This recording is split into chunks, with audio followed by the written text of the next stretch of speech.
Hello everyone, this is Brendan Line with EJ Prescott. Today's mini tutorial will be how to deal with double-headed arrows on ZoneScanNet. Double-headed arrow is just a correlation between two specific loggers. If you look to the tab on the right-hand side under correlations, you will notice there's an 80% correlation between logger 163 and 170. So looking at the map, you can see the blue circle around the double-headed arrows and then the little blue circle around the two loggers in correlation. So what we need to do is draw a pipe from one logger to the other. So to do that, we're going to hover near one of the sensors and just get right outside where we can see the hand, and we're going to right click with the mouse, left click create pipe, and then we're going to drag the opposite endpoint of that line to the other logger, and then we're just going to release it and tap yes to indicate that we're selecting this location.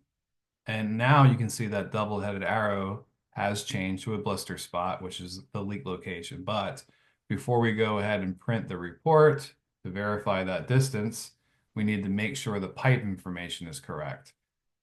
So to do that, we can go ahead and right click on our line, and then it gives you the options to change the material, to change the diameter, and then to also update your length. So let's go into and start with material, and let's change that to cast iron pipe. And as you see, as you make adjustments, the blister spot will be recalculated and adjusted accordingly.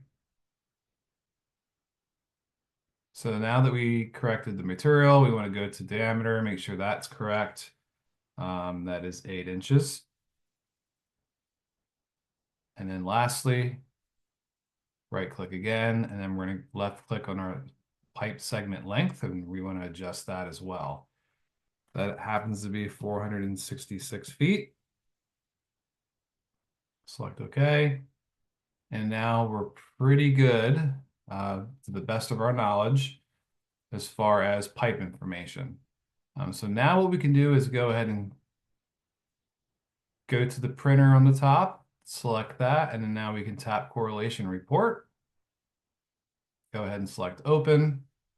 And this is the report ZoneScanNet creates, kind of like a work order, which provides you information below to go wheel off from the logger to the potential leak and start your investigation with the ground microphone. So as you can see, ZoneScanNet will give a logger 1 and a logger 2.